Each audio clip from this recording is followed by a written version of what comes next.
Recruiting Staff by Shannon Dorr. The recruiting process. There are 4 steps to keep in mind when beginning the recruiting process: selection, the interviewing, making a decision, and the legalities of the process. I will review the components of each that will result in a successful outcome. Selection. Selection is the beginning of the process. The position, description, where, how, and when to work are all steps in the selection process. Position description. The position description allows the employer to articulate what they are looking for in the position. This should include primary duties and responsibilities, the required tasks needed to be carried out, the personal qualifications required to perform the position, and possibly, as an addition, a competency-based evaluation.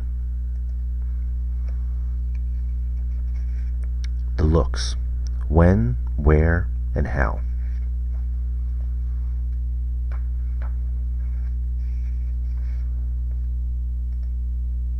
When. Looking at the right time and place, using the best method, is crucial to the success. Recruiting at the right time may be a fluid event. Planning ahead by the nurse manager is an important part of the when. Anticipating transfers and medical leaves can make this more effective. Where. Utilizing local resources can aid in a successful recruitment. It has been shown that employees are more likely to stay if they live in the proximity. Identifying local schools and nursing organizations can identify the nurses to have an effective interviewing pool. How. The information about a new position can be disseminated many ways, using professional journals, general online job sites, and even offering financial bonuses for extreme nursing shortages. It is more practical to spread the opportunities through current staff.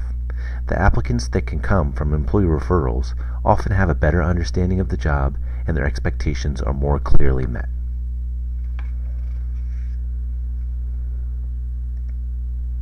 Interviewing. After you have made a selection from the applicants, it is time to progress to the evaluation of the applicants.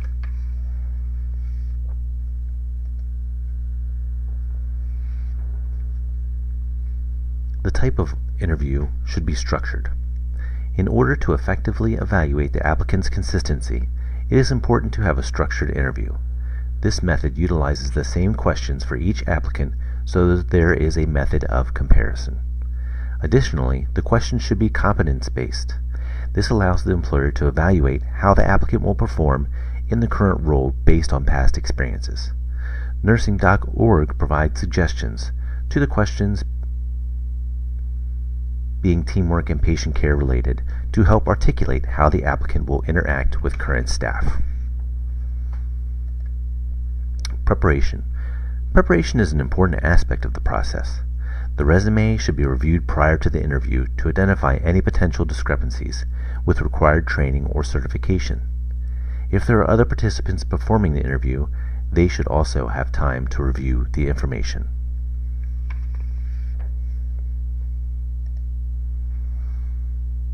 How to conduct an interview. There are many resources available to prepare for the interview. I've attached a link to a suggested structure provided by the Harvard School of Business.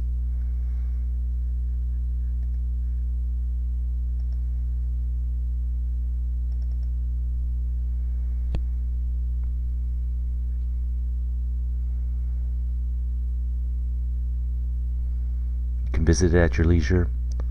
It shows you how they think would be best promoting a structured interview process.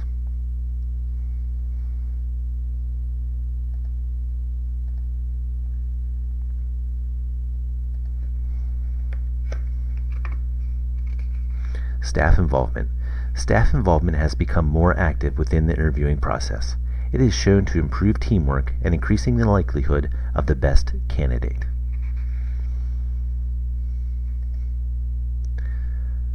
Validation of the interview process.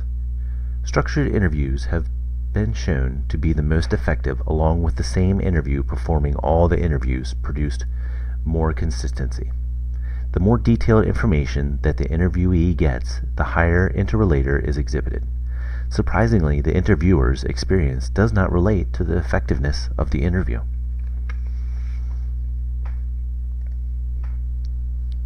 Making a decision.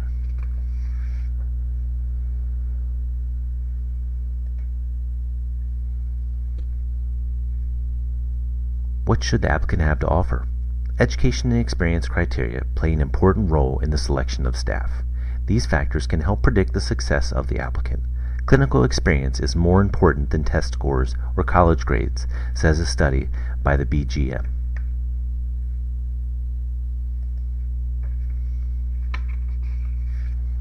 Licensure. An important part of the hiring process is validating the licensures needed for the position and having a clear policy on the obtaining and retention of the licensures for employment. Making the offer. In most cases, the employer completes a background check and an offer is extended by Human Resources, with a contingent on a drug-free screening within 24 hours of the offer. An important fact to note: it is the employer's obligation to validate all licensures and credentials prior to the hiring process. If there is a lapse and there is harm to a patient, the employer bears the responsibility.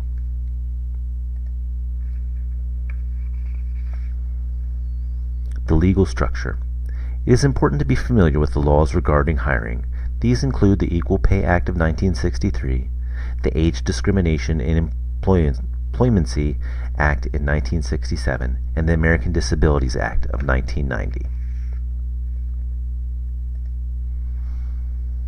In conclusion, the hiring process can be cumbersome and time-consuming.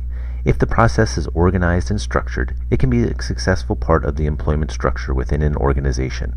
It can promote within and involve staff members within the process to increase buy-in within the company and future retention.